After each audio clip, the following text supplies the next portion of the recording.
Welcome to the What Really Happened radio show. The history the government hopes you never learn. Here is your host, Michael Rivero. And aloha, America. Welcome to our show today. It is Monday, December 28th, 2015, almost to the end of the month, almost to the New Year's Day, and I hope you all had a wonderful Christmas holiday weekend.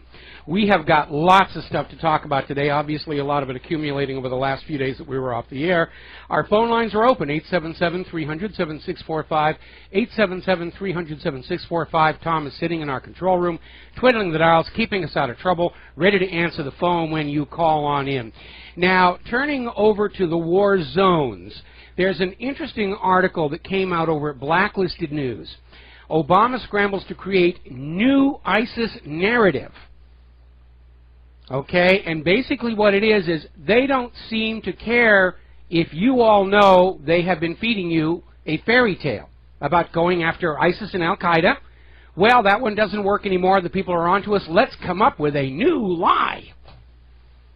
And, of course, Putin played this brilliantly. The U.S. was in there bombing Syrian infrastructure, food supplies, water processing plants, power plants, all of that stuff, claiming to be after ISIS and Al-Qaeda. Russia goes on in, and in almost 2 months has ISIS and Al-Qaeda on the run.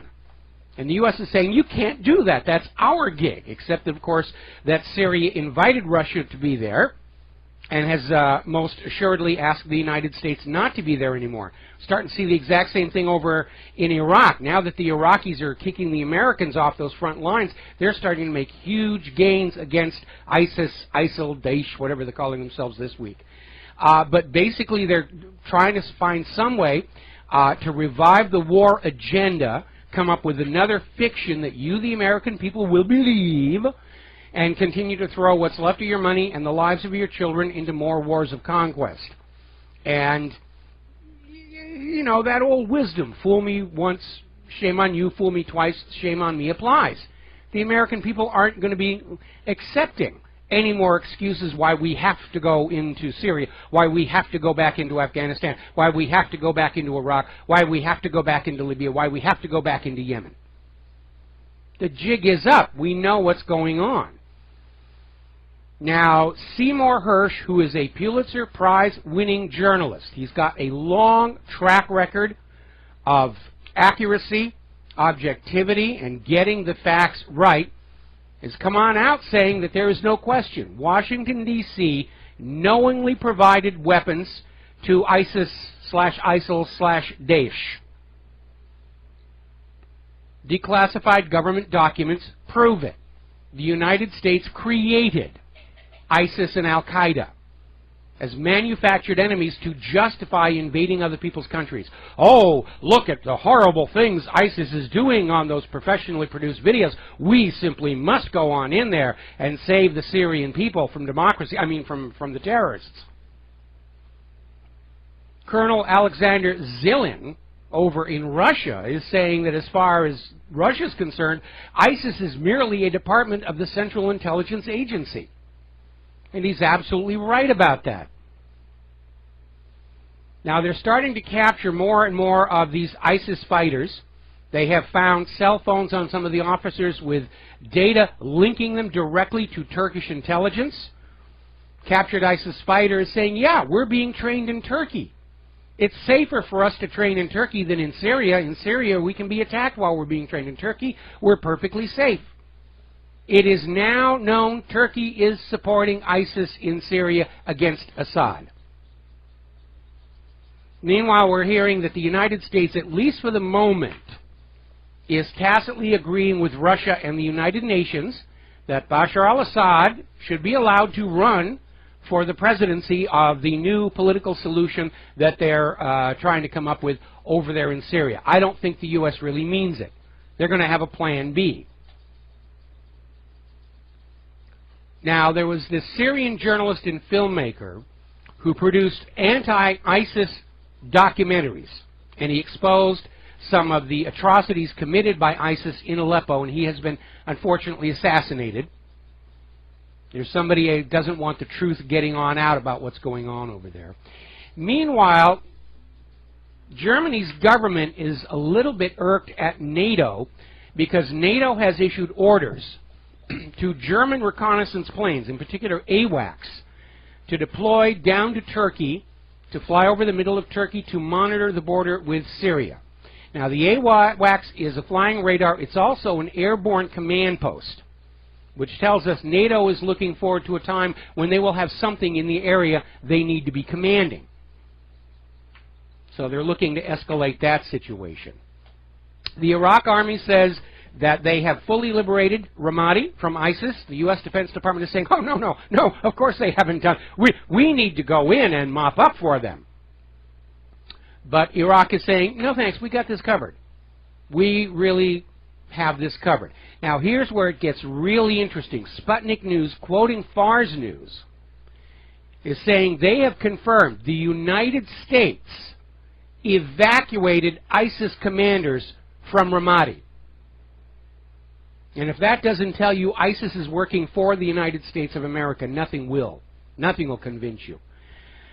Erdogan is still out there brandishing his shield and rattling his saber and saying that his troops will remain in Iraq. We don't care if the Iraqi people don't want them there. We don't care if putting our troops inside Iraq amounts to an act of war. I am keeping them there because I am Erdogan and I am mighty and all fear me. Blah, blah, blah, blah, blah, blah, blah, blah.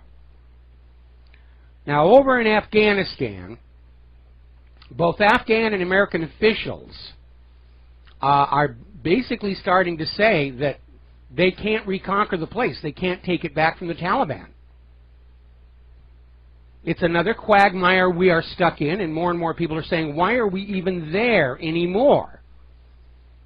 Well, we're in Afghanistan. Actually, your kids and your tax dollars are still in Afghanistan because our government is pathologically incapable of ever admitting it made a mistake. Afghanistan contains wealth in oil, and let's not forget all those opium poppies that are feeding American drug lords. We got the pictures of U.S. soldiers guarding and protecting the opium poppies and transshipping the raw harvested opium. The biggest drug smuggler in the country is the country. Now, further escalating the situation, Turkey is going to send military aid to Ukraine and a volunteer battalion to blockade Crimea. Now, this is very serious stuff. A blockade is an act of war. Turkey is getting ready to commit an act of war against Russia. Because right now the U.S. government is desperate to get a real big bloody war going so they can duck the blame for having wrecked the U.S. economy, abandoned the Constitution, tried to establish a fascist economic dictatorship. Now, over in Russia, one of their news channels claims to have proof that the German state broadcaster hired actors to play Russian soldiers in Ukraine in order to report Russian forces had invaded. They got the goods on them. Now, if you're paying attention to the American media, and I know probably one or two of you are out there, and they have been screaming about how Russia today is just there to push Russian propaganda, and we should block them because of that. And yet, don't forget, in late October, there was a State Department email dump associated with the Hillary Clinton scandal, which confirmed CNN coordinated their news coverage with Hillary Clinton and the U.S. government. So it's out there. The American media is saying it's bad when Russia does it, but of course when we do it, that's just business as usual. That's what we're supposed to do. We're here to sell you what the government wants you to think. Got to take a break for commercials. We'll be right back. Hello, hi America. Welcome back to our show here. Now, down in Israel, they're continuing their program of building new illegal settlements on land stolen from the Palestinian people. And apparently they've revived building plans in the E1 settlement near Mala Adunim settlement. And this is a major, major sticking point. All of these settlements are, of course, illegal under international law. And Israel's accelerating it. They're in a rush here.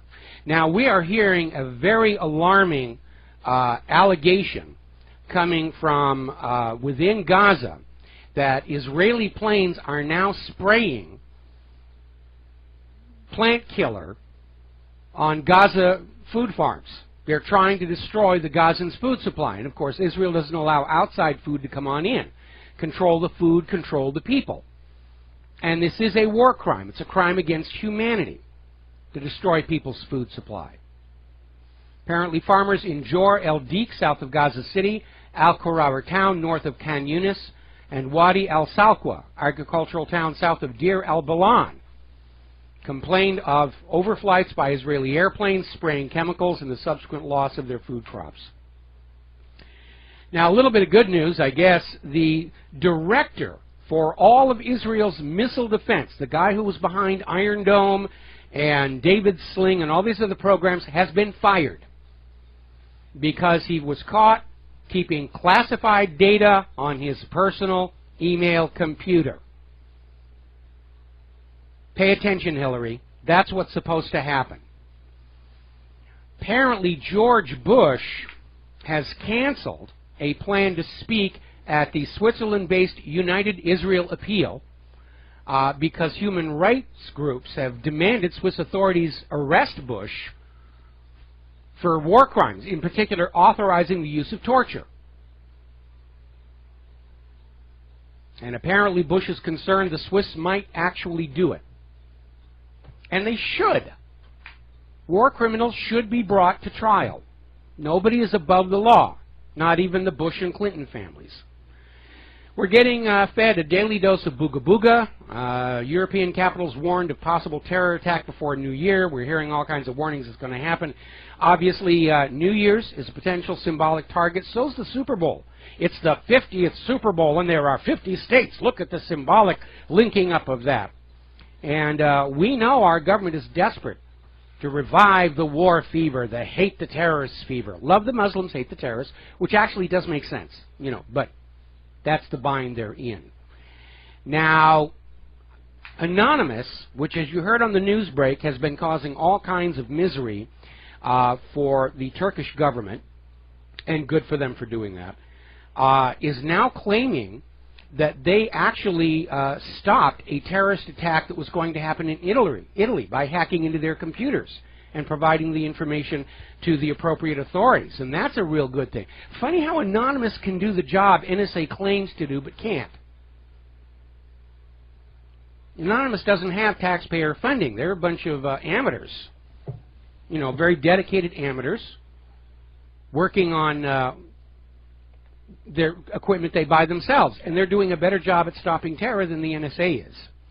Now, over in Russia, their anti-terrorism forces continue to be right on the ball. Apparently, the Russian security services discovered and stormed a TNT lab in Russia, in the North Caucasus in particular, arrested 6 militants, and caught them in possession of a bomb that was ready to go.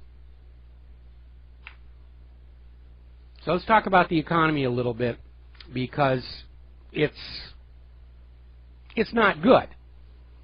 Story coming out of Sputnik News. Alarming number of homeless, hungry Americans flood major U.S. cities, and they're talking about the numbers, how much they've gone up this year over last year, and it's double digits.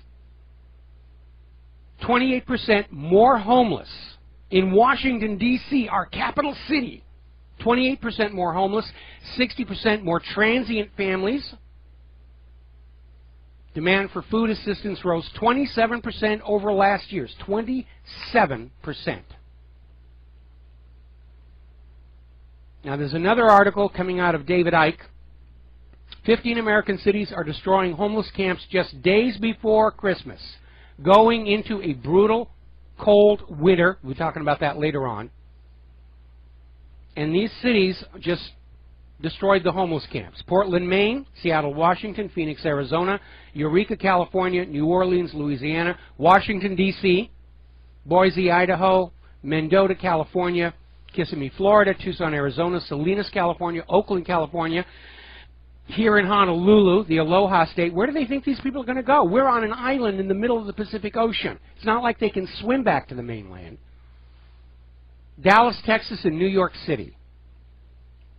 But our government can spend $1 trillion on the F-35, billions to arm Israel, billions more to arm ISIS and Al-Qaeda, billions more to prop up Wall Street, but could care less about American citizens. The illegal immigrants and the refugees are getting more social service support than legal American citizens.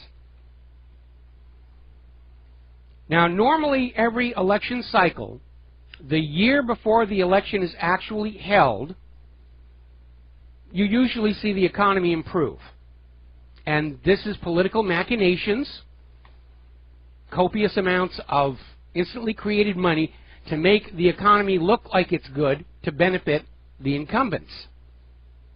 This may be the first year that doesn't work.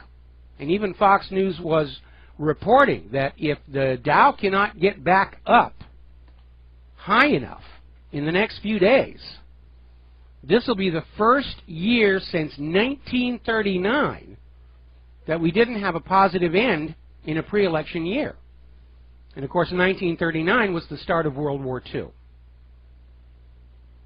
So I expect the plunge protection team is going to try and run it up, but a lot of people are very concerned. They're beginning to realize that what they're looking at is less pig and more lipstick than anything else. Fox is guarding the henhouse and Wall Street regulation of the Fed. Bernie Sanders is out there saying, why are we allowing Wall Street to run the central bank? And we shouldn't. The Constitution says the central bank, the money-issuing authority, belongs to the Congress and the people. And by the way, the Constitution does not authorize Congress to transfer that authority to a privately owned bank. The Federal Reserve is unconstitutional. Apparently, Eric Holder's law firm has been linked to Ponzi schemer Martin Shkreli. Remember the guy who bought the medicine and then ran the price up 9,000%, and then he got arrested for running all kinds of financial skullduggery, and apparently he's tied in with Eric Holder's law firm now. We got to take a break for commercials, and we'll be right back. Aloha, America. Welcome back to our show. We're talking about the economy, and over at internationalman.com they have a very alarming article called Voluntary Enslavement. They're talking about the very obvious push we're starting to see in Europe and even here in the United States of America, arguing for a cashless society to save us all from the terrorists. It's for the children, or we'll stop global warming, or whatever other excuse. But it is a form of enslavement. If you are not allowed to retain your own wealth in your control, you are effectively a slave. And the immediate repercussions of a cashless society is you cannot do a run on the bank. There's nothing to take. Although I will grant you the emotional satisfaction of tarring and feathering the bankers after you break through those doors. But it means the banks can go to negative interest rates on your accounts, and you can't stop them because you are required to let them be in control of your money, and they are allowed to help themselves whenever they feel they need to. The last official act of any government is to loot the nation. We're going to go ahead and grab a phone call here. Mo in Florida. Aloha. Welcome to the show. What's on your mind? Welcome back, Michael. We missed you. Thank you. I hope you had a good rest. You deserve it. Well, I just wanted, I changed the subject a little bit. I know you're on the economy, but I noticed you never did have the so-called stewardess, or whatever she called herself, Rebecca Roth. She wrote this couple of books, One Methodical Illusion, and it was the wave of the internet, and she's been exposed as a fraud. I don't know if you've been following that, but I haven't been following that, but how is she exposed as a fraud? Well, there's just a lot of shows she's came on, like the Mike Santelli show and different ones, and they've even traced her computer back to Langley, I think, one of them, but she won't come on any shows and defend herself. She's gotten real vicious. She made some very, very mistakes you'd have picked out right away, I'm sure. Like, for instance, she said the transponders was turned off so the radar couldn't track the airplanes, and everybody knows that you don't have to, even though the transponder shows the number of the flight, turning it off doesn't blank you out of the radar. No, you show up on skin paint. Yeah, so it was one. Yeah, exactly. So it was a thing like that I'm sure you'd have picked out. But she's a total fraud, and her name is Monica something, and she had a show selling these oils that are supposed to make you live forever, and she's got a wig and glasses on. But this woman has sold, I think she's a bestseller, and veterans bought her argument, and a lot of smart people bought her argument, and I even suggested when she first came out that you get her on your show, but evidently, I mean, it's obvious to me she's a total, like you say, poison the well fraud, or she's just an opportunist money maker. But somebody did trace her IP back to Virginia, so I know she's a fraud. I just don't know if she works for the CIA for sure or not. She could work for a public relations firm, or again, she could just have thought this was her way to wealth and fame. I mean, a lot of hoaxers, that's their motive. They get to be famous for, a few days, and they get to make lots of money and everything. Anyway, obviously a footnote to our current events. We know there's a lot of attempts to poison the independent media, to discredit them, to try and lure people back to the corporate media. Not working, but that's really all they've got to do until they can suspend the Constitution and just arbitrarily say, all the independent media is shut down because, by golly, we can't have truth tellers in a nation that is ruled by lies. Anyway, Mo, thank you very much for the phone call. Have a happy new year. We're going to let you go here. Getting on back to the economy, story coming out of RINF.com. Lack of college funds. U.S. students can't pay off their debts. Prices skyrocketing. I saw an article out there the other day. The banks want to actually offer student loans to high school students now to buy your musical instruments and your textbooks and your lab supplies and things that are no longer being paid for out of the school budget. Get you on that debt hook as early as they can. And all of these college graduates who are still having to live with their families because of these debts, they were all lured into college with promises of high-paying jobs that would make paying off the student loans just easy as all get out, and of course those jobs aren't there. And American colleges aren't even really teaching education anymore. I was looking at this article where they're talking about what's going on in the politically correct environment on college campuses. They don't have these kids talking about math and engineering and science. They're arguing whether the cafeteria is ethnically sensitive. What's the proper gender pronoun to be using if you're not going to use him and her? Is taco night offensive? That's not an education, that's indoctrination. And these people are being plunged, they're being made hopelessly desperate debt slaves learning nonsense that cannot possibly help them get high-paying jobs to pay these loans back. Now, the only good part of the economy going on right now is foreign arms sales, because all this warmongering by the United States of America is going like gangbusters. Foreign arms sales soared 35% this year because the U.S. sells them to Nation A, which sells them to both sides on Nation B. Somebody's paying for all these weapons that the U.S. is giving to ISIS and Al-Qaeda. Ultimately, you are paying for it. But that's what's going on. Interesting little footnote at Zero Hedge. Apparently somebody wanted to sell off a used Boeing 777, still a fairly modern, up-to-date airliner, and apparently Delta Airlines managed to buy a used Boeing 777 for just $7.7 million. That's 3% of the list price for the airplane. So, anyway, right now, Obamacare is sucking up 10% of all your incomes. 10%. So much for affordable health care. Even those of us who have Obamacare-compliant insurance policies, we're starting to get cancellation notices. Oh, our underwriter is not underwriting anymore. You need to look for a new Obamacare-compliant insurance policy. And they're all 5 to 8 times as expensive. It's just nonsense. Up in Ontario, their government is encouraging the Ontarians to voluntarily overpay taxes to help the government deal with its debt. Well, I know the Canadian people tend to be very generous. It's not going to work because under private central banking, the debt is always greater than the total available money supply. You could have the population of Canada or even that of the United States standing naked in the streets with nothing to their name, and there still would not be enough wealth to repay that debt. It is designed that way, to hold nations and individuals slaves to debt. All right, we're going to grab ourselves a quick phone call. Paul in New Jersey, aloha, welcome to the show. What's on your mind?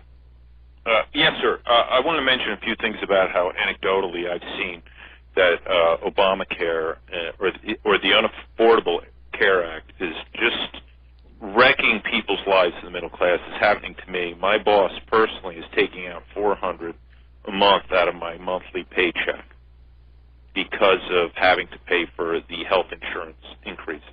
Yes. Now that adds up to about $5,000 a year. Yes. You know, that was the money for me to make donations to charity, even to RBN, right? To give, go for a trip, to enjoy my life. Now I can't go anywhere.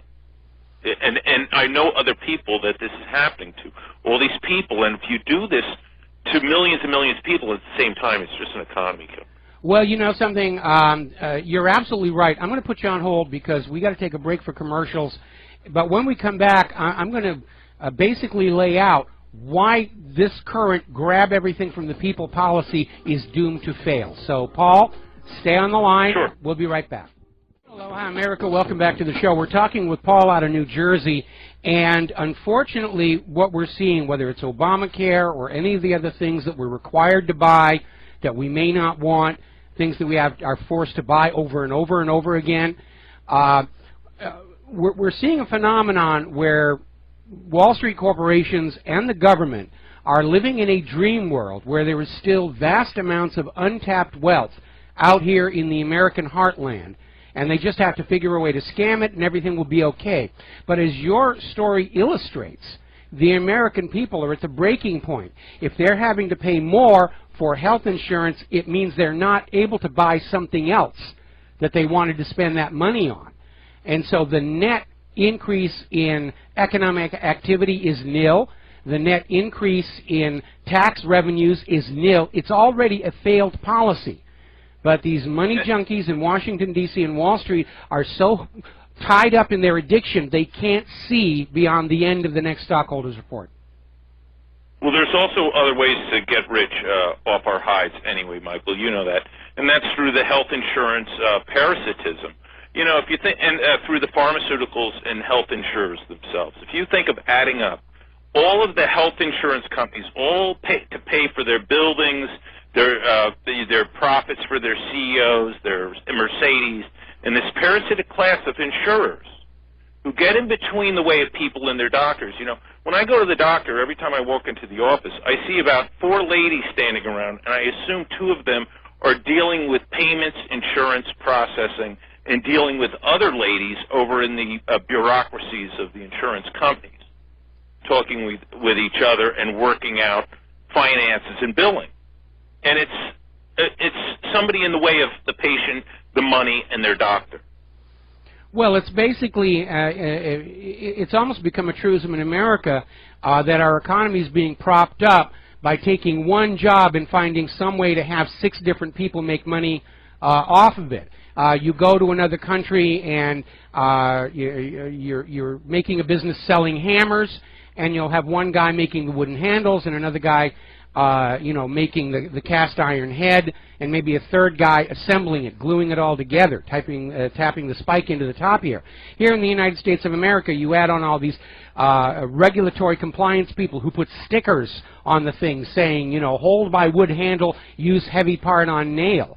I mean, if you go to the hardware store and you buy a ladder, they've got all these stickers all over it on the correct way to use a ladder, like we're stupid idiots who would not know how to use a ladder properly. But all of that stuff generates jobs, but it doesn't increase value or productivity. It's make or work. freedom for that matter. Or freedom for that matter. And it's all make work, and it's designed to try and keep the employment numbers up, but it's not producing more product to sell to other countries. And as a matter of fact, if anything, other countries don't want to buy our products anymore because they are so expensive because of all the add-ons and the stickers and everything else that's mandated onto them. And a strong dollar. Yeah, the strong dollar is another issue. But American products used to be considered the best in the world, and people would pay more to acquire those products. Today, America's products are seen around the world as shoddy, poorly made, and covered with all kinds of warning stickers on them that are insulting to read, and they still cost a lot, and that's why our exports are down.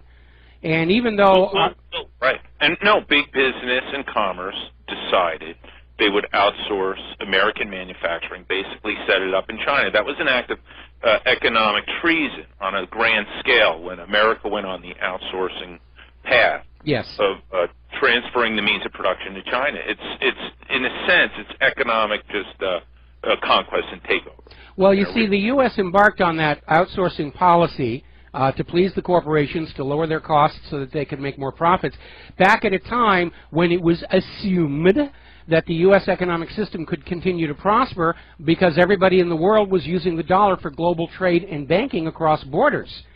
And they could just make money off of that, lending out those ink and paper tickets at interest, or using those ink and paper tickets to import all kinds of things that the American people wanted.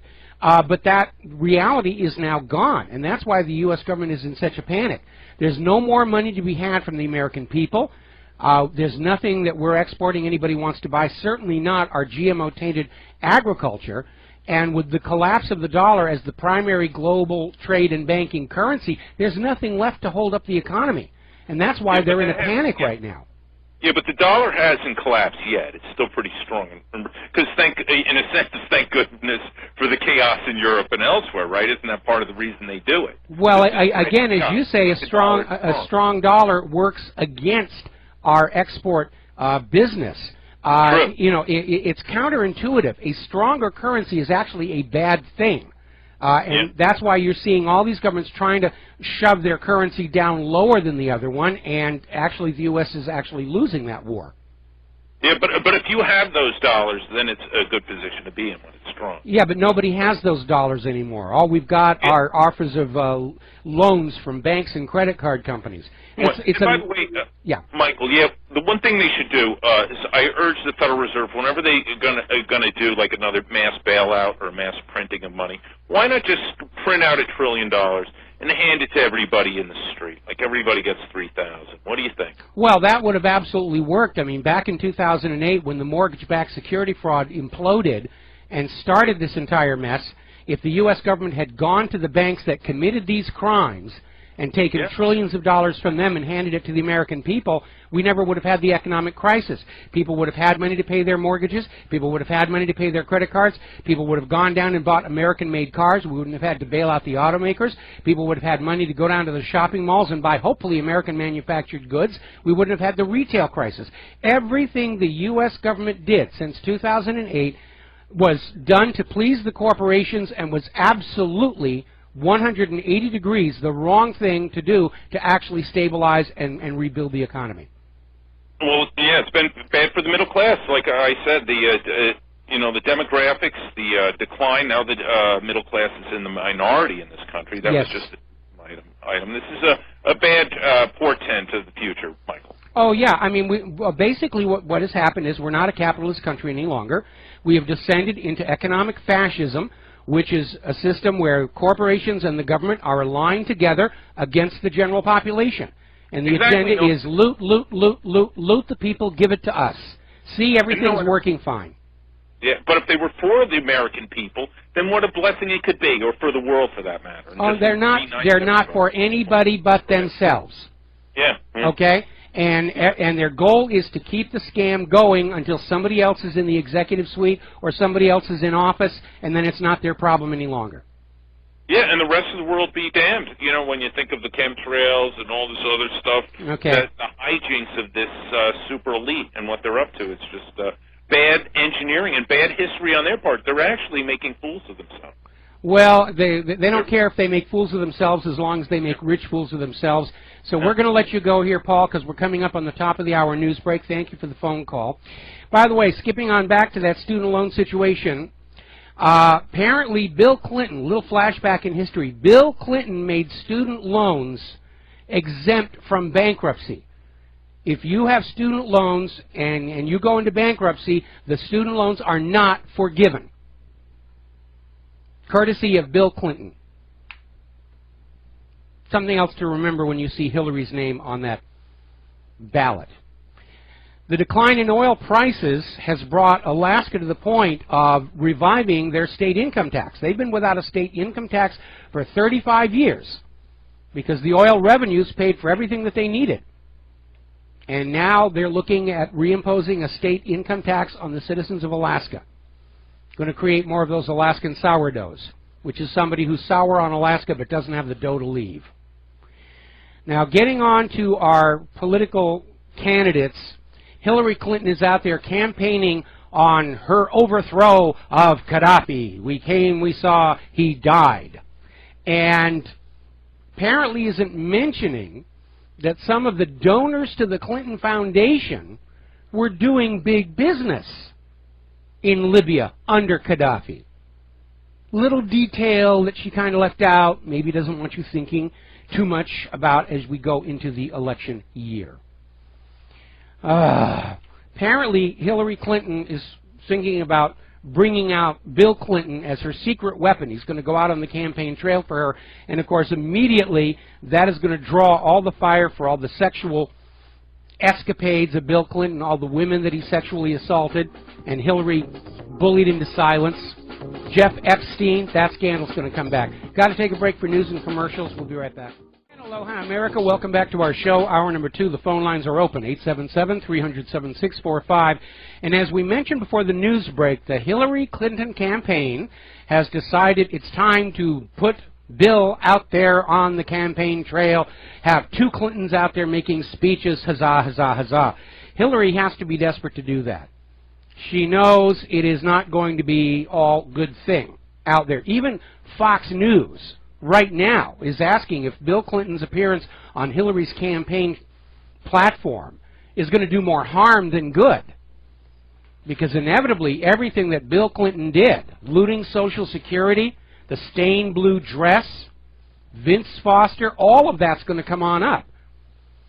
And with Hillary Clinton out there trying to say that victims of sexual abuse have a right to be heard and be believed, when she was the person who threatened and bludgeoned the victims of Bill Clinton's sexual assaults into silence, that's going to cost her with the women vote.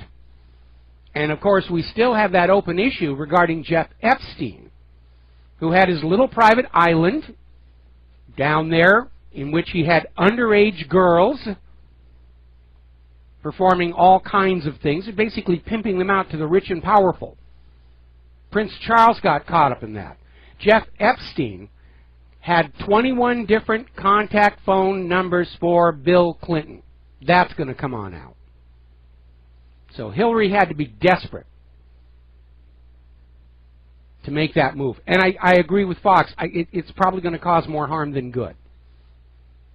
Now we're seeing another article asking about the accuracy of the polls that we see in the corporate media. In particular, whether Trump's numbers are being underreported. And there's another article over at Investment Watch blog reporting on a study done by Morning Consult,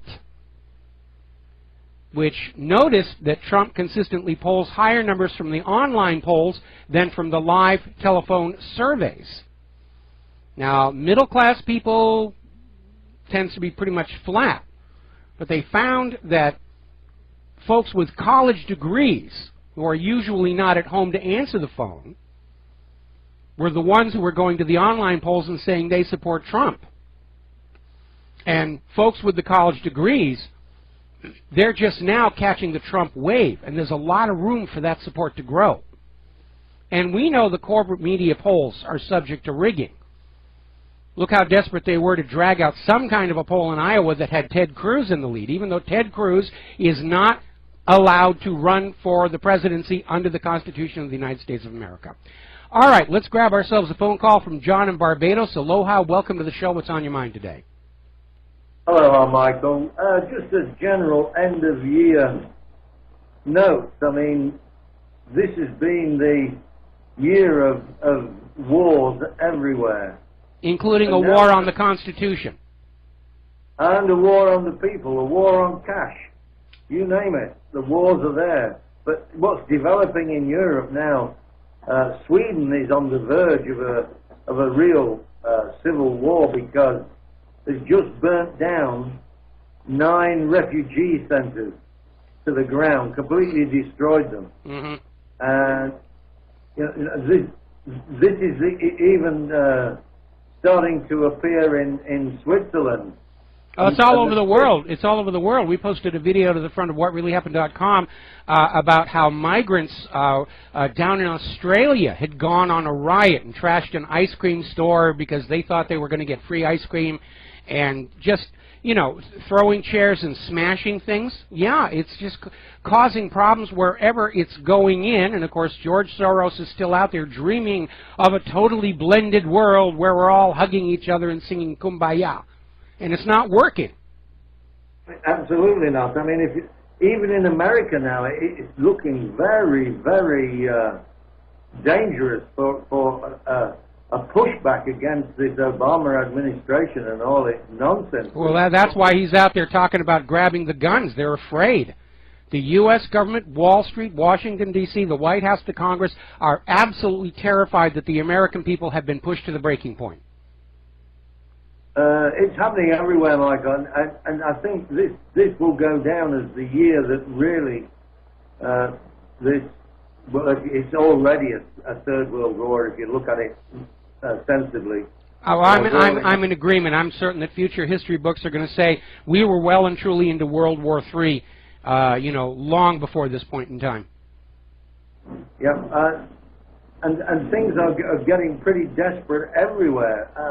The only good bit of news is that the Iraqis and the Syrians are pushing Daesh to the brink of complete collapse. So we may see some progress there, but that's all I can see.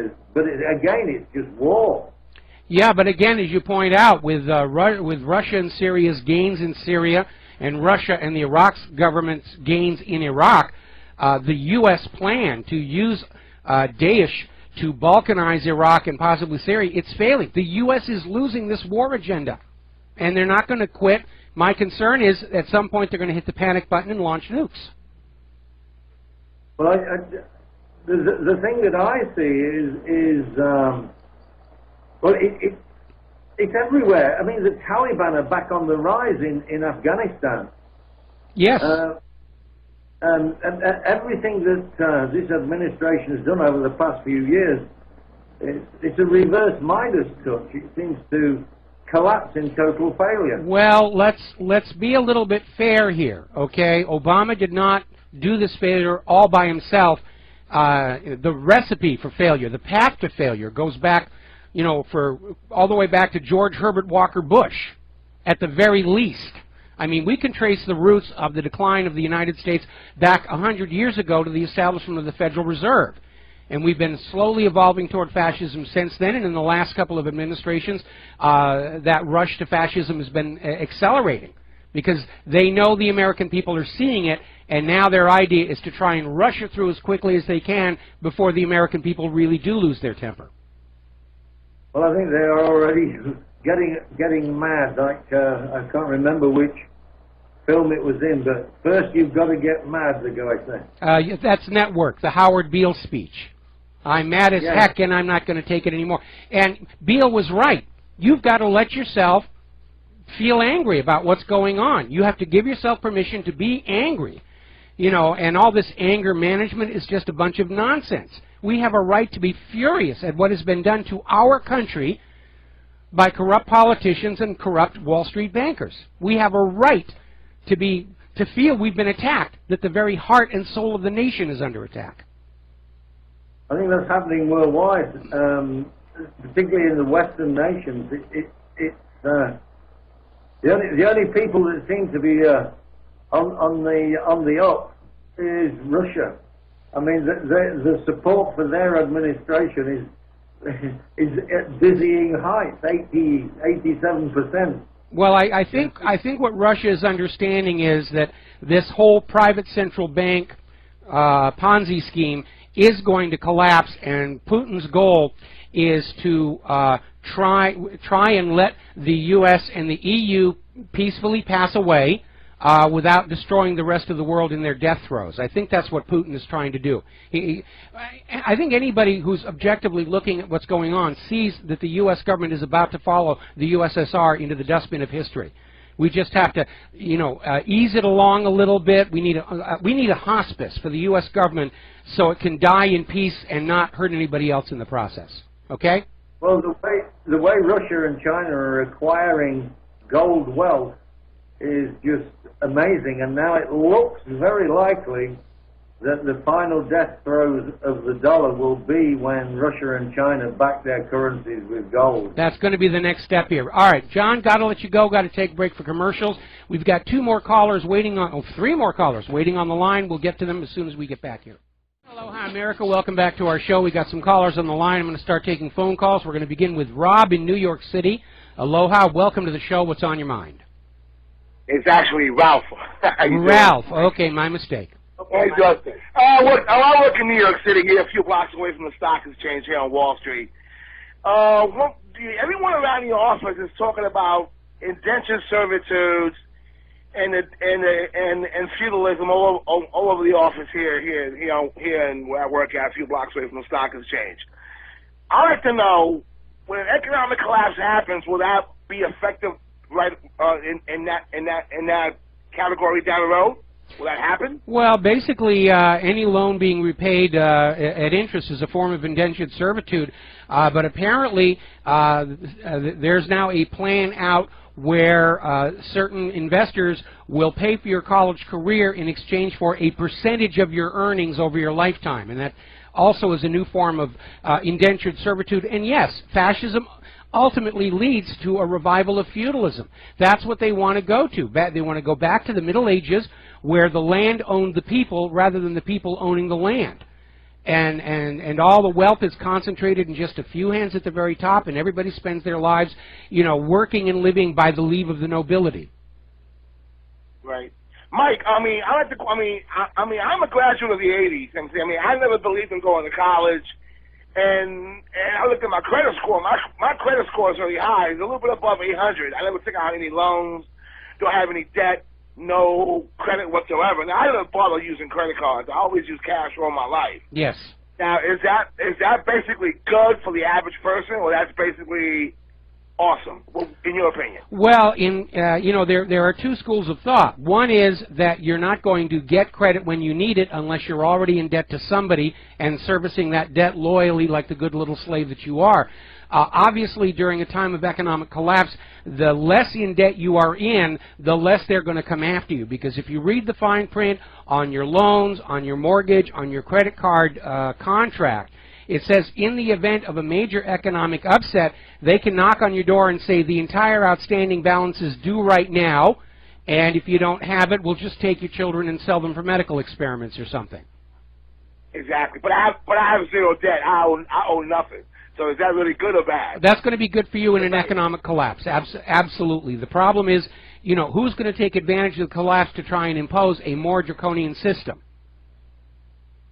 Exactly. Yeah. Exactly. So in this day and age, it's not really good to purchase a home, purchase property, purchase a business in this time of economic downturn coming in very soon. Well, it's funny. For the longest time, I always felt bad because following my blacklisting out of Hollywood, Claire and I have never been able to afford to buy a home. We've always had to rent. Yeah. But now, at this point, we've seen a lot of our friends that we knew 20 years ago who bought a home and everything, and they have been utterly destroyed by all the chaos on the real estate market. Wow. Because everyone talked about this, from Gerald Celente to even the late Michael Rivero that just passed away. He talked about this years ago, about indentured servitudes and economic slavery and economic collapse and all this. He said that in these wars, that's going out and the breakout in the Middle East and the collapse. And he talked about the end of the age of oil. You know, I was watching that documentary online, and what do you think about his work now that he passed away? What is your opinion on his work? The same opinion I had before he passed away. Most of it is bang spot on, and I agree with it. And we know that there has been a push to transform the United States from a true capitalist nation into an economic fascist dictatorship, going back to the establishment of the Federal Reserve, because all private central banks are essentially fascistic machines to gather all the wealth from the people whose labor generates that wealth and put it in the pockets of those who own those private central banks, and all it costs them is the price of ink and paper to do. Wow. That's amazing. That's interesting. Okay, then. All right, Mike. Thank you. Thank you, Mike. Thank you very much. We're going to switch over here to Tom in Baltimore. Aloha. Welcome to the show. What's on your mind? Hi, Mr. Rivera. I'm going to segue real quick onto what that gentleman was talking about. If you could hold me over, we're hitting the break. I think you might be interested. Well, we got about 4 minutes here, so go for it. Okay, great. I hope you and the wife had a great holiday, by the way. We did, thank you. Enjoy your time off. Speaking of the loans, the student loans, I believe they're the only, I don't know if Clinton is responsible for this or not, but I believe they're the only type of loan that, along with taxes, will get you anywhere. There's nothing that you can come into, be it child support, retirement, Social Security, where they can't garnish those wages. And also, I don't know if you're aware of this, but they're not subject to the Fair Debt Collection Practices Act either. Now, it's been challenged on certain levels, and there's been some success. And by the way, with your regular credit cards and other debts, they're oftentimes getting over on the consumer, but keep in mind, you're always contracting with these people, and so often, and I'm guilty of this as well, we don't read the fine print. However, you can do your own fine printing, send the statements back that they send you, certified, and it will stand, especially if you file an affidavit, as fact, unless it's rebutted. And if they come back years later and say, well, you know, we didn't know about this, oh, well, it works both ways. What's good for the goose is also good for the gander. You know, that sounds like one of those machinations that people think is going to work, but you need to understand, under the current economic stresses, the government is totally on the side of financial interest, trying to keep the system going a little bit longer. And again, we have this coffee mug we sell over at our online store that's got the saying on it, the last official act of any government is to loot the nation. That's where we are right now. They're just grabbing everything that they can to keep the bankers happy, to avoid a default, even though they've already defaulted on the American worker by looting the Social Security Trust Fund. And right, but no means am I advocating or proffering that these things will absolutely work. You're dealing with a crooked system, so you're not guaranteed anything. However, the debt collectors oftentimes make a lot of mistakes relative to their collection practices, and that, when you sue them, has nothing to do with what you owe, but everything to do with how they went about collecting the debt, and that gets into discrimination, and there is where consumers oftentimes have a good shot. Now, real quick, as far as what you said about college graduates, I went to university many years ago, back in the 80s, and I'm someone who supports Trump. I have from the beginning, and I've found it quite ironic that people act like those who support him are idiots when he's been so on the money with so many things that he said. Yeah, he's not polished, but let's face it, if you're in a car wreck on a train track, you don't care if the guy that comes to save you follows every single protocol relative to removing you from danger. You just want him to extricate you from the car, push your car off the track, do anything within reason to save you. Yeah, I agree with that, and you're absolutely right. The study shows it's college-educated people who are Trump's strongest supporters. Tom, got to let you go. Got to take a break for commercials. Back with more phone calls after these few words. And aloha, America. Welcome back to the show here. We still got callers on the line, so we're going to start here with Bob in Boston. Aloha. Welcome to the show. What's on your mind? Happy New Year. A couple of unrelated things. One, I saw a really funny video on Michelle Obama, and I don't know if that's disinfo, if that falls into that category. There was one on YouTube, and then there was another one on Vimeo that was a little bit more factual, about her being a man. And oh, come on. Come on. That's a load of nonsense, and so that's beneath the dignity of our website and our radio show. So thank you very much. We're going to switch over here to Scott in Texas. Aloha, welcome to the show. What's on your mind? Well, good afternoon from Garland, Texas. Merry Christmas, y'all. And Happy New Year. Well, good. Happy New Year to you. I guess this kind of goes back into my mantra of, we need to disband corporations. Because I found out our republic actually died in 1871 because that's when the United States Corporation was first started, and it was owned by the Vatican. Go figure. I've heard that. I've seen nothing to support that. I mean, we can chart the deterioration of the United States from its original founding principles to the present day with a whole series of events, each one adding on top of the other.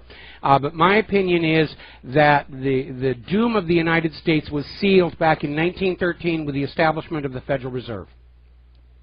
Well, I agree, but it's kind of ironic that you start putting together some of the timelines, because also in 1892 is when a bunch of scientists had a Geneva Convention, and that's when they classified fossil fuels as a right, and Rockefeller bought all that stuff up. So it was kind of like, 1871, 1892, and then 1913. You can kind of put together the timelines and see the progression of how this is really laying out. And how I got some of that information about the Vatican type stuff is listening to Jordan Maxwell. I don't know if you have any good thoughts about him, but no, I don't listen to him. I'm not really familiar with him. But the idea that the Vatican owns the United States, that really seems like something that's put out there in the independent media to make us look very, very silly. So thank you very much for the phone call. Have a Happy New Year. We're going to let you go because I got a bunch of news stories I need to cover, and I need to get back to them. Now then, as you're probably already aware, President Obama has declared that this, his last year in office, he is going to push forward with dramatic changes to the United States of America, all of which appear to be very bad from the point of view of those of us who support the Constitution and the Bill of Rights.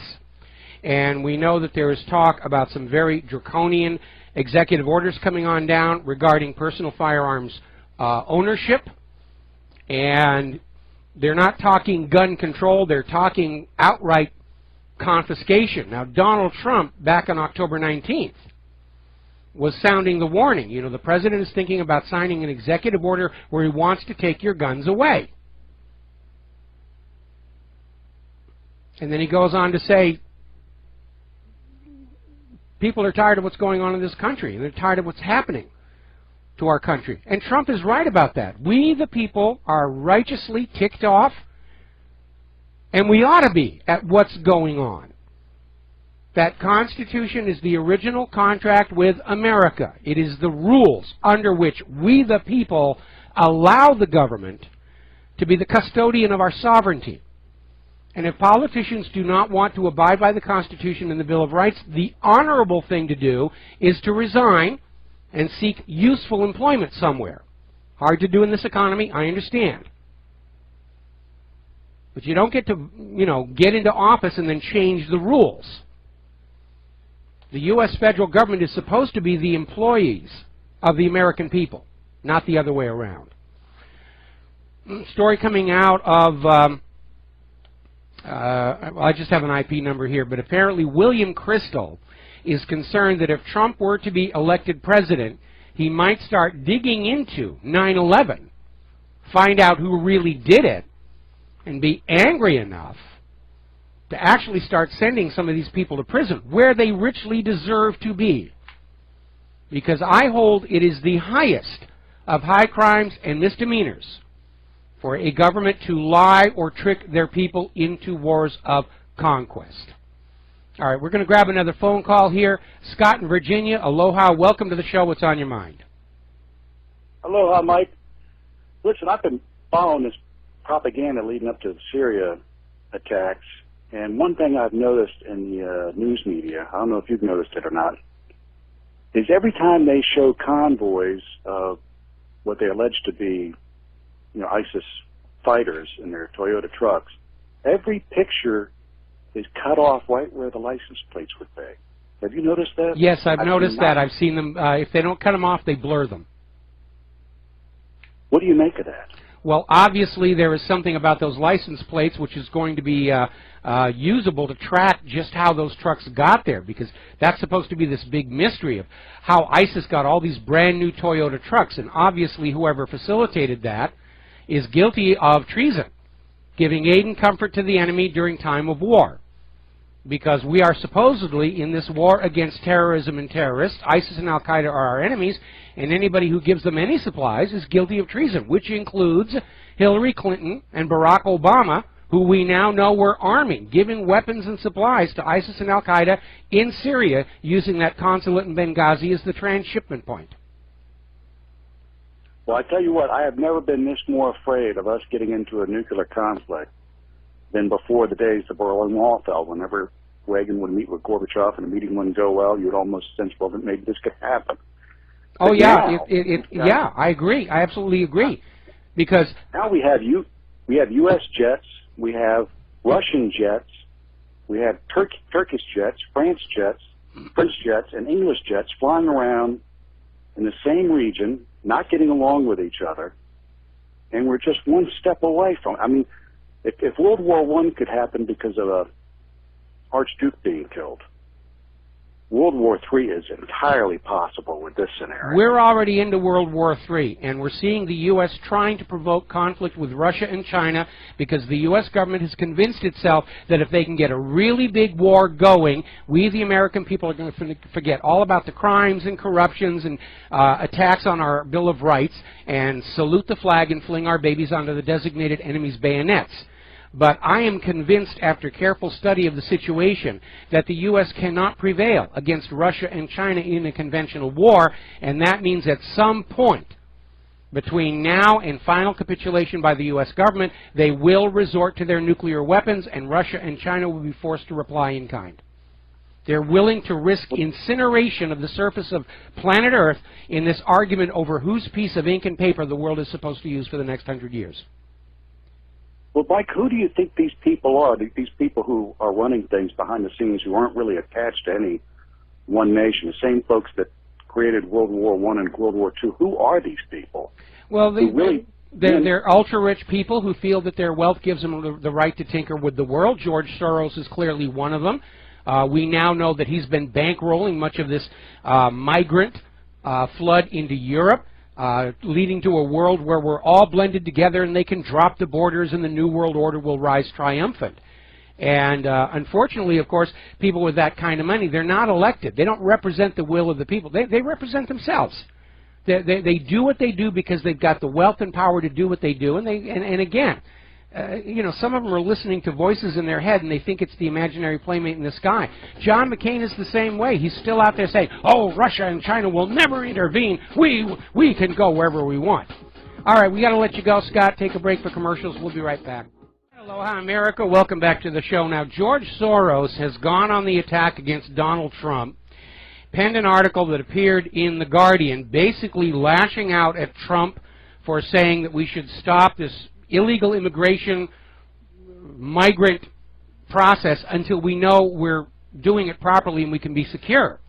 Now, Soros is a big fan of the New World Order, no borders anywhere, just the ruling party and their palaces on the hill, and the rest of humanity, a blended together mass of obedient workers with no sense of who they are. Because before you can stand up to the oligarchs, you have to have a sense of who you are as a people. And by blending Syrians in with the Germans and the Italians and the French and mushing them all together, you erase that sense of an identity of the people. Makes them easier to control, easier to enslave. That's what he's doing. Now, I'm very alarmed because there are two top GOP strategists, Pat Brady and Rick Wilson, who have come on out basically talking about putting a bullet in Donald Trump's head. Now, if I were to say something like that about any candidate, or you were, you'd have the Secret Service kicking down your door and behaving very rudely to you. But apparently, if you're a top Republican strategist talking about a Republican candidate, you can talk about bullet in the head and nothing bad will happen to you. Now, I'm sure that Brady and Wilson are saying they're being metaphorical, but they're using that language for a reason. They're putting the idea out there. It's going to be a very interesting campaign season next year. Apparently, this last Saturday, Boxing Day, Jerry Brown signed California Assembly Bill 1461, allowing illegal aliens the right to vote. Talk about bread and circuses, or beer and welfare payments. The right to vote is reserved to legal citizens of this country under the Constitution. But Jerry Brown and virtually every Democrat out there, they're handing the country away to everybody who comes across the border, turning them into instant Democratic voters to hang on to power. Now, there's another ballot initiative in California. I guess it's from somebody who listened to my radio show a few years ago when I suggested that all politicians should wear NASCAR racing suits with the patches of all their donors all over there. And that's now actually the subject of a California ballot initiative, where basically all legislators would be required to wear the logos of their top 10 campaign contributors on their clothing when they speak on either the Senate or the Assembly floor. I think it's a good idea. I think it's a very good idea. In fact, I'll go one better. We need an app on the smartphone that recognizes when a politician is speaking and immediately puts up the list of their top donors, especially relevant to the issue they're talking about. So if they're up there saying, we must mandate vaccines for everybody, we get that little list of all the pharmaceutical companies that have donated to that politician's campaign. There's an app for that. We need that one, definitely. Now, getting on back to the issue of immigration, Germany has had to recruit 8,500 teachers to try and teach German to 196,000 child refugees. This is not working out very well. Merkel is taking a major political hit over this.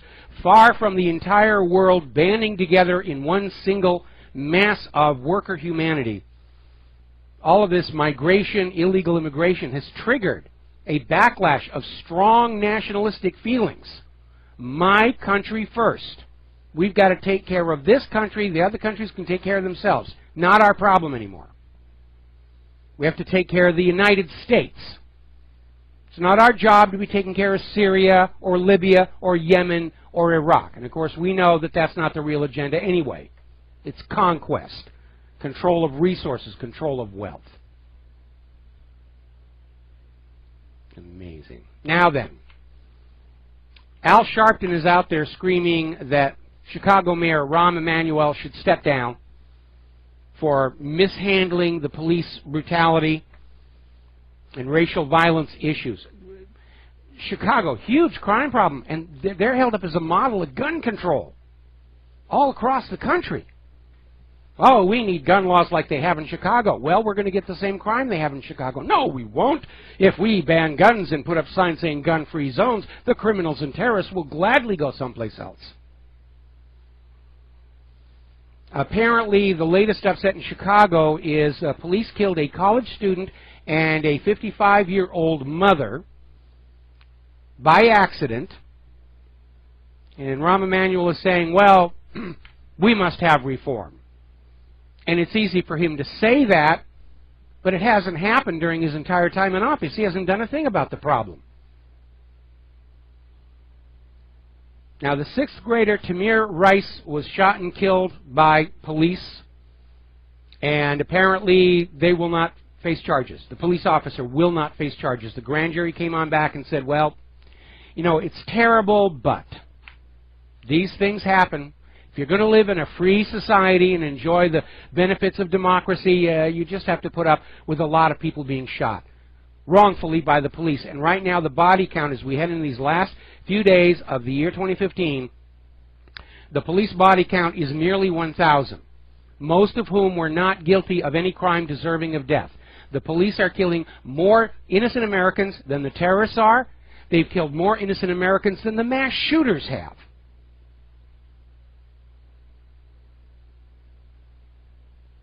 Another story of civil forfeiture gone wild. Cops seized over $107,000 from a couple without charging them with a crime. This happened back in October 2012.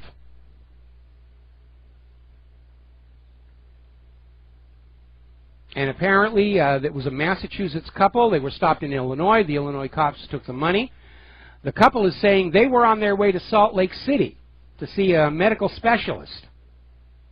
And they were taking cash because they wanted to pay the medical bill in cash. And the cops just took the money. The cops are stealing more from the American people than the crooks are under these civil forfeiture laws.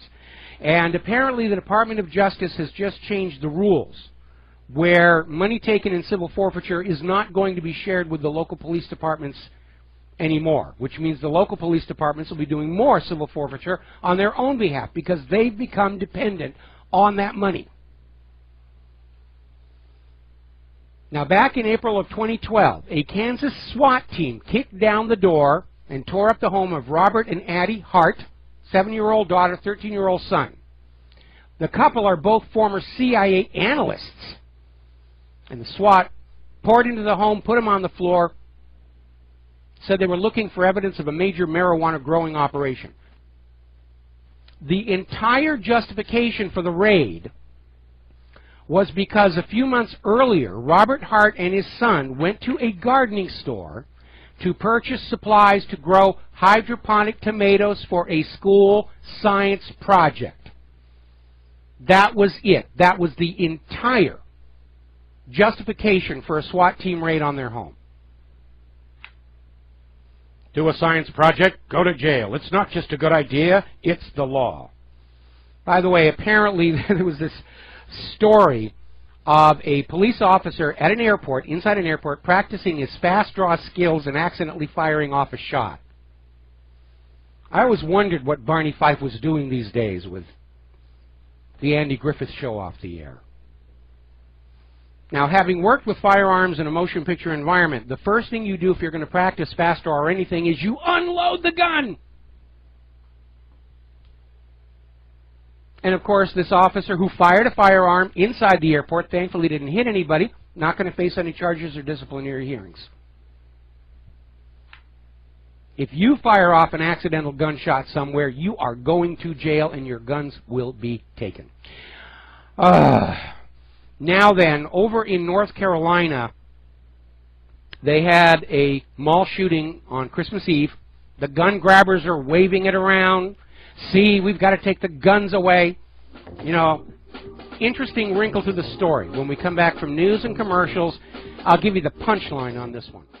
Hello, hi America. Welcome back to the show. Now, as we mentioned before we went to the top of the hour news and commercial break, over in North Carolina, a guy by the name of Daquan Westbrook walked into a shopping mall and started shooting. And he was shot and killed there. And the gun grabbers are out there saying, see, we have to take the guns away. Well, there's a punchline to this. Because apparently this Westbrook had a long criminal history. He'd been arrested back in 2014 for assault with a deadly weapon with intent to kill. He'd been arrested just last October for drug offenses, larceny, resisting arrest. This is a guy who under the current laws shouldn't be able to get a gun. And why wasn't he in prison? Why was he set free by the justice system in order to go out and commit more mayhem? The system failed. The system that they say will protect you if you surrender your guns completely and utterly failed. As it has every time there's a crime. Because the police are never there to stop a crime in progress. They're happy to show up after it's all over and pose with the dead bodies for the news cameras and act like they're relevant to what is going on. But they aren't. When a crime or an act of terror happens, there are only two parties present, the perpetrators and the victims. And the only way to stop these things is to arm the victims, or allow the victims to arm themselves. Common sense says we, the American people, have a right to keep and bear arms equal, if not superior, to those in the hands of the criminals. Now, the gun grabbers are out there. They're doing the big push. They want that Second Amendment gone. And over in Illinois, they've passed a resolution attempting to resurrect the dissenting opinion from the 2008 District of Columbia versus Heller ruling that said the right to keep and bear arms is an individual right. And the dissenting opinion by Justice John Paul Stevens was the right to keep and bear arms was a collective right of the people, with the people holding the arms chosen by the government. Now, to show you how ridiculous that is, that would be like saying the right to freedom of speech is a collective right exercised only by people approved of by the government. That's how ridiculous this is. But they've passed this resolution to basically say that privately owned weapons will be illegal in Illinois. And I think the goal here is they want to take it to the U.S. Supreme Court and try and overturn the Heller decision. Because they are scared of you. They are absolutely out of their minds scared of you. Because they know they can't turn around, they can't go back on all the wars, they won't give back all the wealth they've stolen from you. And they're scared of you. Now, apparently, House Democrats have introduced a new draconian gun bill that virtually declares every semi-automatic weapon to be an assault weapon, and effectively, carried through to its ridiculous extreme, would ban all guns in America from law-abiding citizens except single-shot guns, where you have to pump the action on a shotgun or operate the bolt on a rifle. The bill is a complete violation of the Second Amendment. And I would like to remind everybody that the United States Supreme Court ruled in Marbury versus Madison, laws repugnant to the Constitution are automatically null and void. And the United States Supreme Court reaffirmed that principle in Norton versus Shelby County. The United States Supreme Court ruled in United States versus Miller, the Second Amendment reserves to the people arms equal to those carried by the uniformed government forces, given that the purpose of the Second Amendment is not hunting, not target shooting, not home defense, but arming the people against the rise of tyranny. Now, this new House resolution proves tyranny is alive and well in Sodom on the Potomac. This bill proves that Congress has gone completely off the constitutional reservation they are supposed to confine themselves to, and by that act have proven they are no longer a legal and legitimate government of this nation. And as a result, we, the American people, are under no legal or moral obligation to obey such a government, to pay its bills, and certainly not sacrifice the lives of our children in the government's wars of conquest. Now, the government's arguments for a gun ban are weak, to say the least. The U.S. government that wants to take your guns away has been spending your tax dollars giving military weapons to Al-Qaeda, giving military weapons to ISIS, giving military weapons to Israel, even to Mexican drug cartels. But they're terrified to allow law-abiding American citizens to have them. The U.S. government is still taking the position that banning guns will disarm the criminals and the terrorists. And history is against them on that point. No gun ban in history has disarmed criminals and terrorists. Only the law-abiding citizens the criminals and terrorists and government prey on. The U.S. government is insisting that you rely on the police to protect you from criminals who have whatever guns they want to have. But the existing bans and the police have not stopped any crimes or mass shootings in progress. The only mass shootings halted at the time they were happening were the result of citizens using legally owned firearms in defense of themselves and others.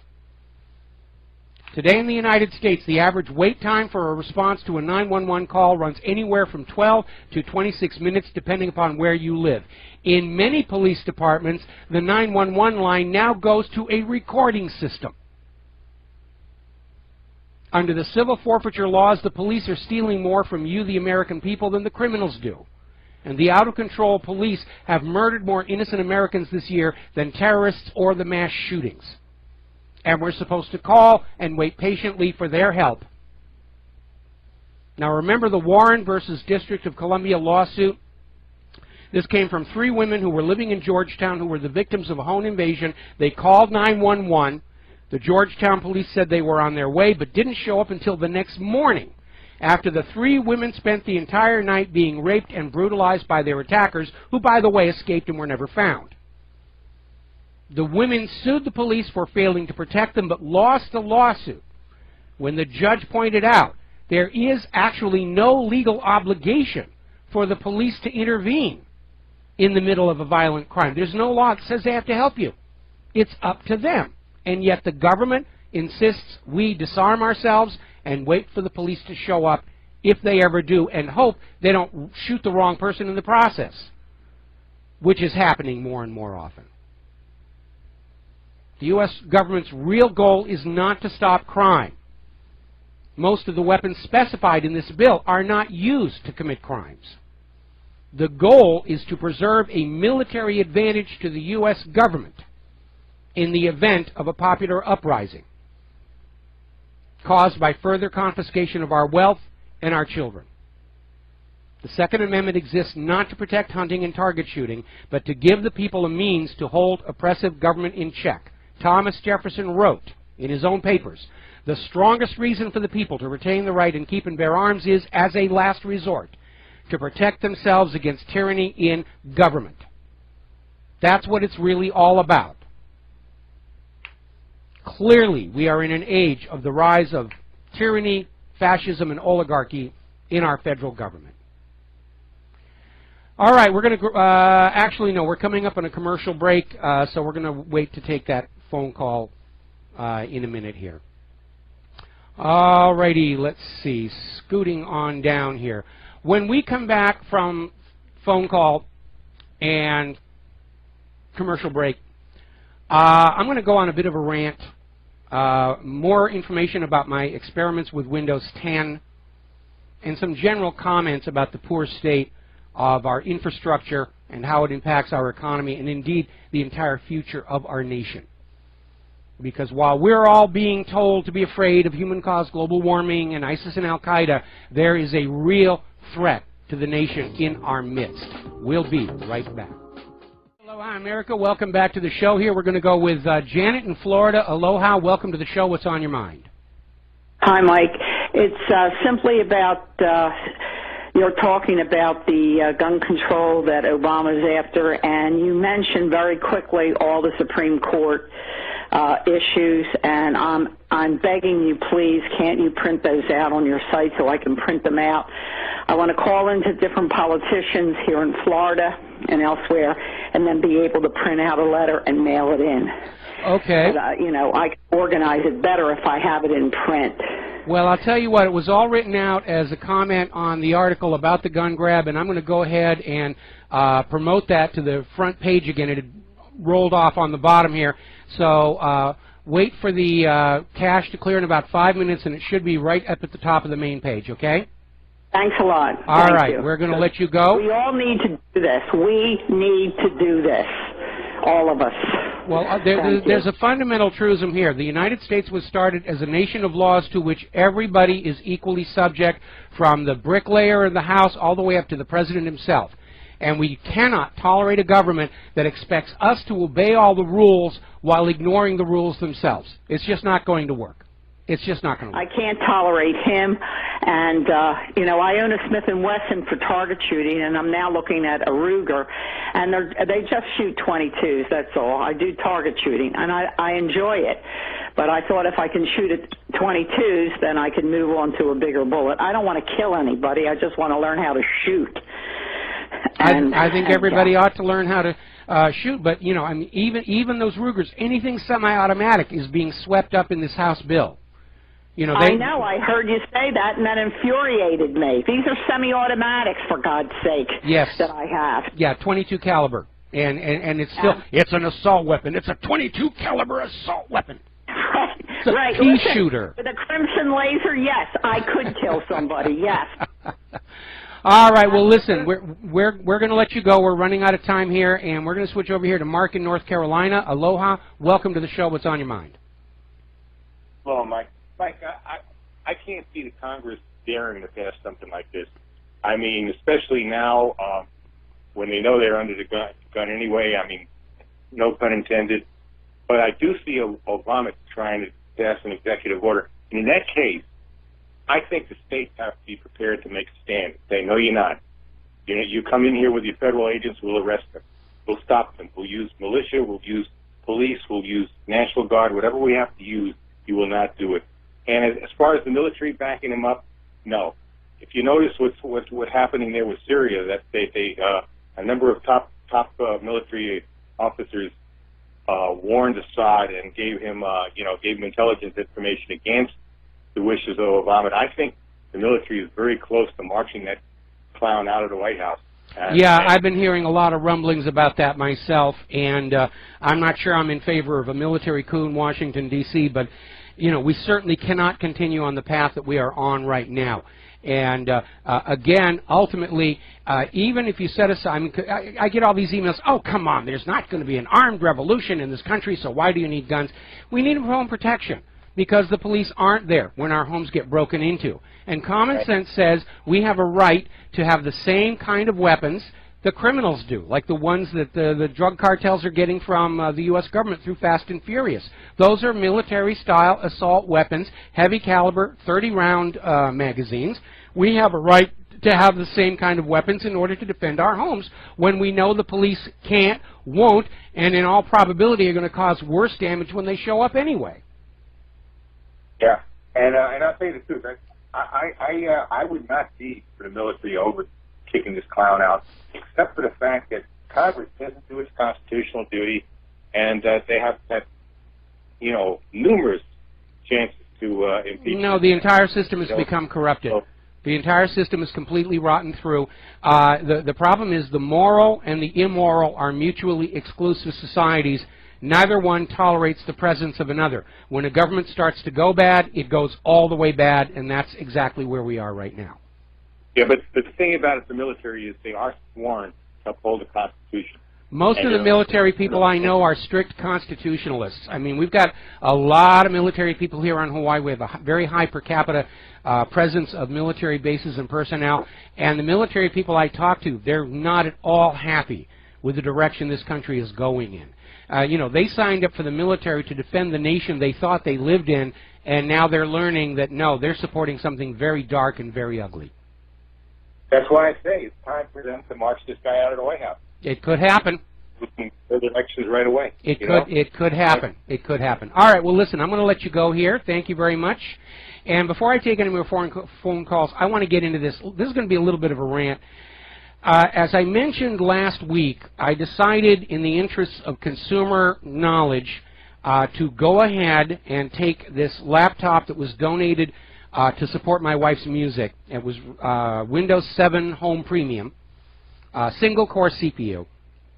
And I decided, all right, I'm going to take off the blocks and let it upgrade to Windows 10. Complete, unmitigated disaster. Now, as I mentioned before, to its credit, much of the software that had been on Windows 7 was still running on Windows 10, but there was this funny little reset, and all of my data files were erased. Not moved to the recycle bin, gone, completely gone. And I did a web search, and apparently this is a common problem, and Microsoft's response is always, well, see, this is why it's important to back up all your data files. Well, in my case, they were backed up. My issue is the 30 minutes it took me to replace those files. I'm an old guy. I don't have a lot of years left to live, and I don't want to spend an hour here and an hour there and an hour over here, fixing Microsoft's problems for them because they're not paying me to do that. And then there was the final straw. I wanted to put Skype on this Windows 10 installation because Skype is now part of the Microsoft empire. It demanded I set up a Microsoft account, which I did, and they say you got to use your email address and a password, which strikes me as very, very stupid, because if somebody steals your computer, they already have half the information they need to break into it if they know your email address.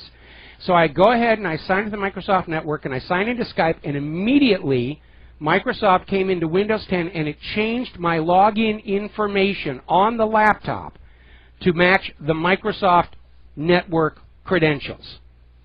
Now, there's a happy ending to the story because there is a little mentioned feature in Windows 10, if you go into Control Panel Updates, there's an option to send it back to your previous operating system. Nobody talks about it. I stumbled across it entirely by accident, and it's only good for 30 days. If you wait longer than 30 days, the option disappears. But I hit the button, and it did roll back to Windows 7. And after I took out all the spyware and all the fancy schmancy Aero features, it's actually performing decent. More about this when we come back. And aloha, America. Welcome back to the show. We're talking about my wonderful adventures in the world of computer maintenance. And this morning I had a real bad shock because I got up and this big desktop machine hung on the Microsoft logo during the boot. And it took me about 3 hours to get running again.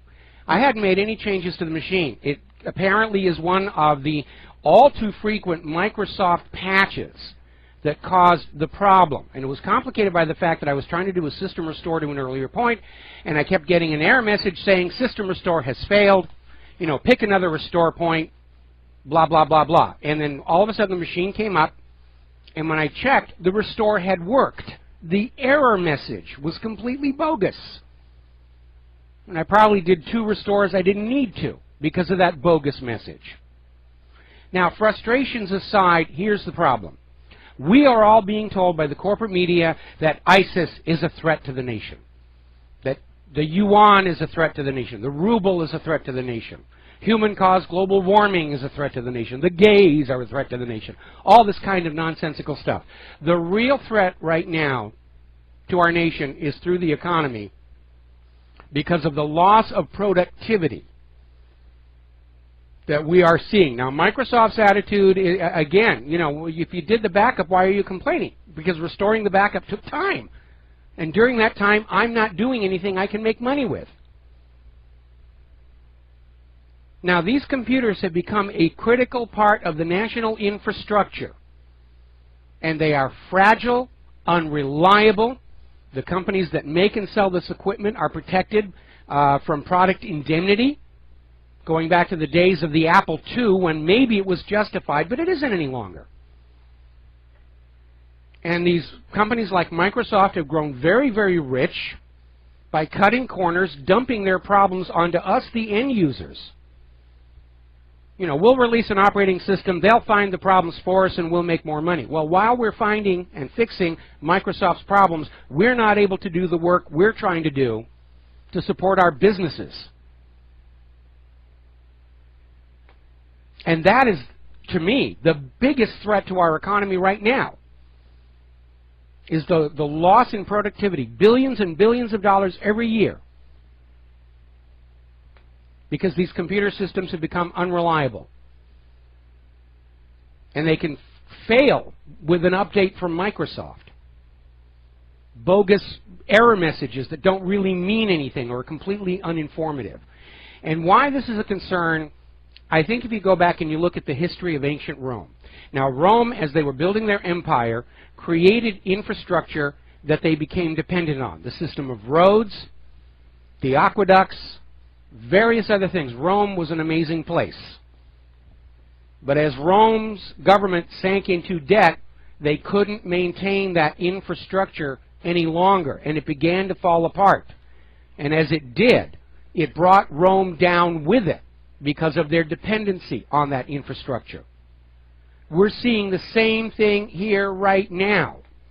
We depend on computers, and yet nobody wants to hold the computer software and hardware companies to account for bad products. Look at the disaster of the Obamacare website. The lack of product indemnity is a clear and present danger to the economy of the United States of America, and nobody wants to do anything about it. They're going to wag human-caused global warming at you. And the reason they do that, scream about ISIS and Al-Qaeda and global warming and all the rest of it, is they don't know how to fix the real problems with this country. Or they understand it's past the repair point. By the way, German code breakers have discovered a huge flaw in the system that processes credit cards. This is not a software glitch that can be fixed with an update. It is a flaw in the actual algorithm for security, which is embedded on the cards and the readers, and big problem. All right, we're going to grab some phone calls here. Let's start with Mike in Vermont. Aloha, welcome to the show. What's on your mind? Mike in Vermont. Yeah, good afternoon, Michael. How are you doing? I'm doing fine. What's on your mind today? I hope your weather is a lot better there than it is here. It's a gorgeous day today. Yeah, not here. We're expecting I know what you're expecting. I've been watching it on the satellite pictures. Yeah. Hey, I just wanted to, you were talking earlier about crimes and statistics, and what I want to say is there are over 4,500 federal crimes in the United States that can be committed at this time, and over 400,000 rules and regulations that can be committed by the normal person on the street. And it's actually been recorded that the average person actually commits 3 felonies a day. So at that rate, anybody could be picked up at any time for, well... Yeah, and that's a hallmark of dictatorships. They pass so many laws that you cannot possibly... Exactly, Michael. You cannot possibly live a life where you're not in violation of some law somewhere that they can come and grab you and say, we got you now, you have to be an informant for us, you have to set up a patsy to commit an act of terror, blah, blah, blah, blah, blah. Okay. Exactly. That's what I'm saying. That they've got you no matter what you're going to do. And my second thought is that, so this, if someone made a contract and you didn't sign it, are you liable to follow that contract? That is an interesting legal point, and I would have to defer to a lawyer on it. I don't think so. I think if my father signs a contract, I'm not liable, although certainly from the point of view of banks and credit card companies, they will go after the descendants of people who have passed on without paying their bills. But when you're talking about the Constitution, where it's the framework for the entire nation, yes, successive governments are bound by it.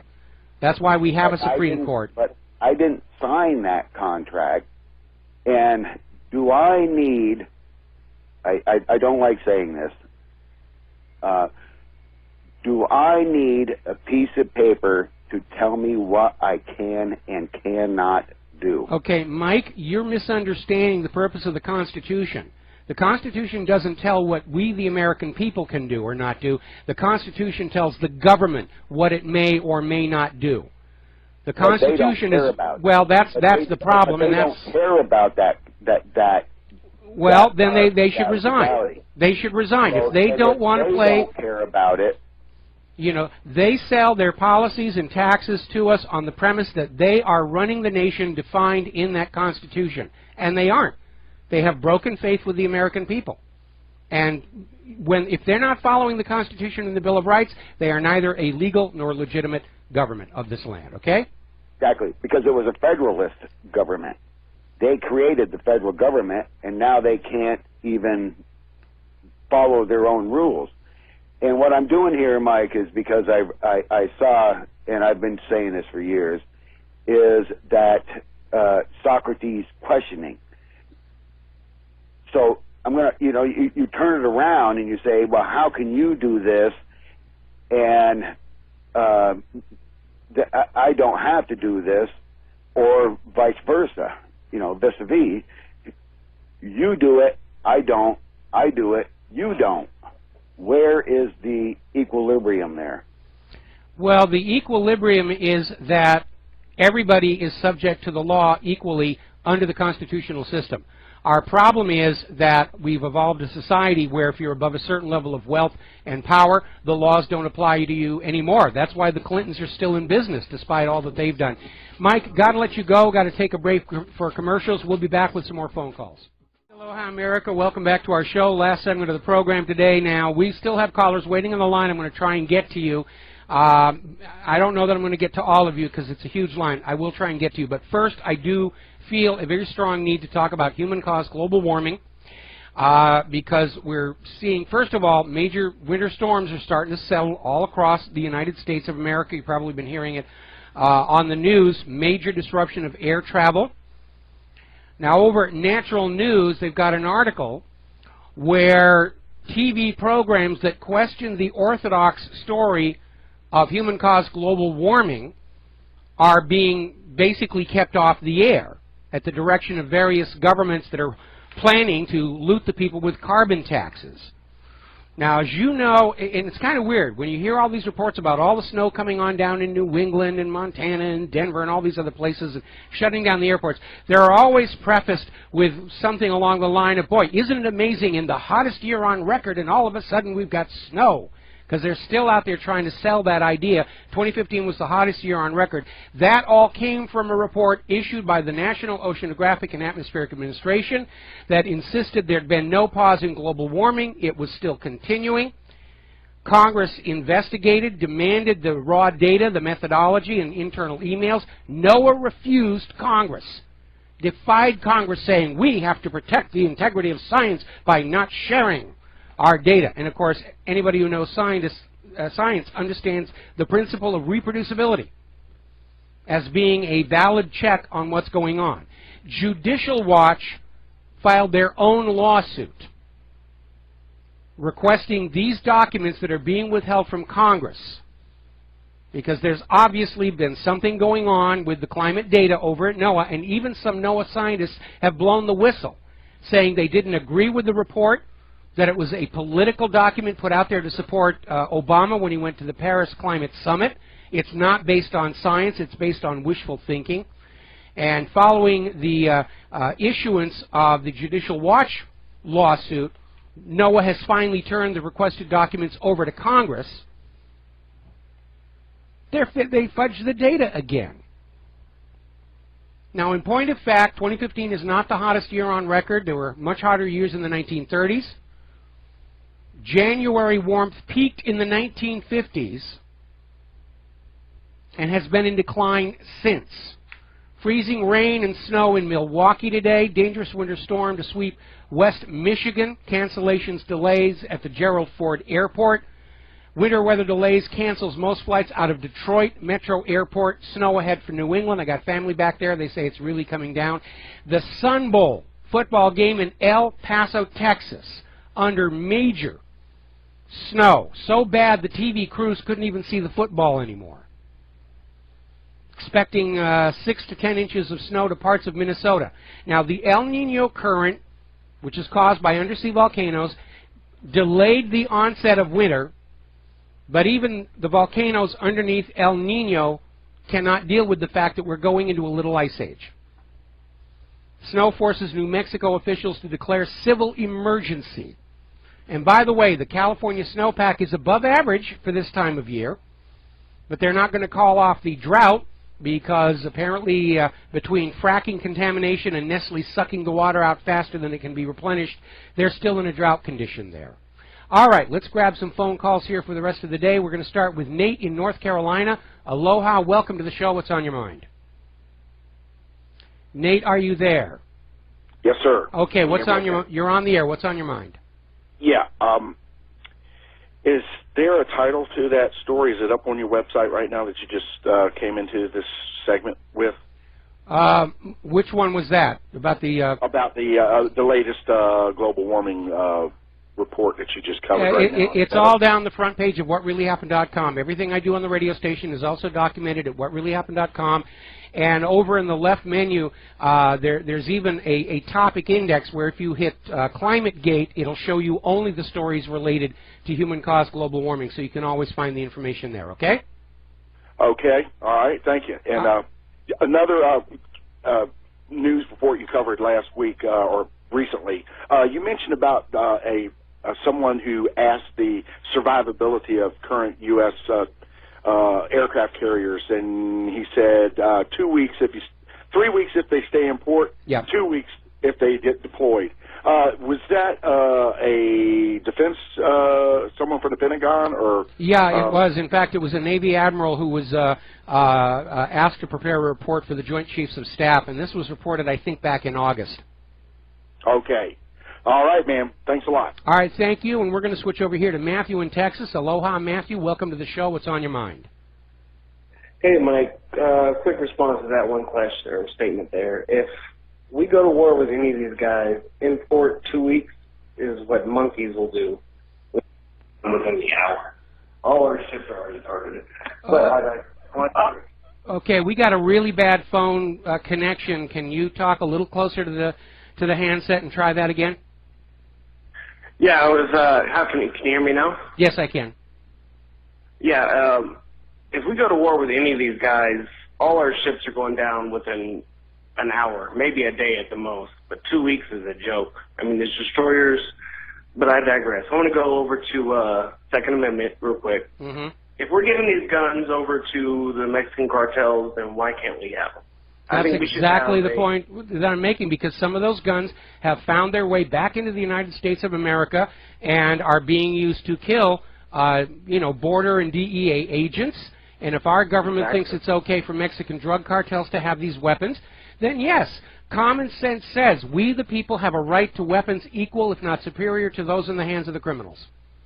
Exactly, Mike. Let's start issuing them out to the people. Thanks for the time. All right, you got it. I mean, at the end of World War II, the U.S. government was giving out surplus rifles to schools to have shooting clubs and teach gun safety. I mean, yeah, that was out there. All those, M1s and everything were in the schools, and then we can't let you have guns. We can't let you have fireworks. We can't let you have anything that goes bang.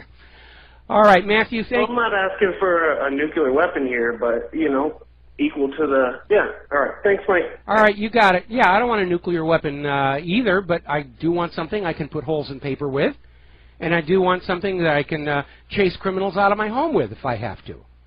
I mean, that's just common sense right there. All right, we're going to grab one final phone call, last phone call for the day. Matt in Minnesota, aloha, welcome to the show. What's on your mind? Well, I'm Patriot Rising. That's me. Ah, okay. I want to hear more of you about talking about the gun rights. Everything in general. Like, there is no way they should be able to grab those. There's no way you can't take them and go. I didn't understand exactly what you said. There's no way I can grab them? No, no one should be able to take them. No, I agree. That's what the Second Amendment is there for. But they're trying to change the definition of the Second Amendment to take away the individual right to keep and bear arms. And that's the entire purpose. That's the entire purpose of arming the people, is to give the government a good reason to mind its own business and leave us all alone. You are effing right. And I can't say that, obviously. But the way that you want to describe it to people, you are effing right. Yeah. No way. Absolutely. Now, again, I'm an old guy. I have no illusions that I'm going to be effective in any kind of pitched battles in the street. But this is a matter of principle. This is the Constitution and the Bill of Rights. And think of all the people throughout the last 200-plus years. Why do you think they set it up that way? I mean, that's the entire premise. Well, that's what Thomas Jefferson wrote. This is to give, to oppose tyranny, because Jefferson knew all governments tend toward oligarchy and tyranny. That's where we are. Matt, got to let you go. There's the music. I got to head on out of here and do Jim Goddard's show up there in Vancouver. And so we'll be back tomorrow here on the Genesis Communication Network. Until then, keep your powder dry, and aloha, America.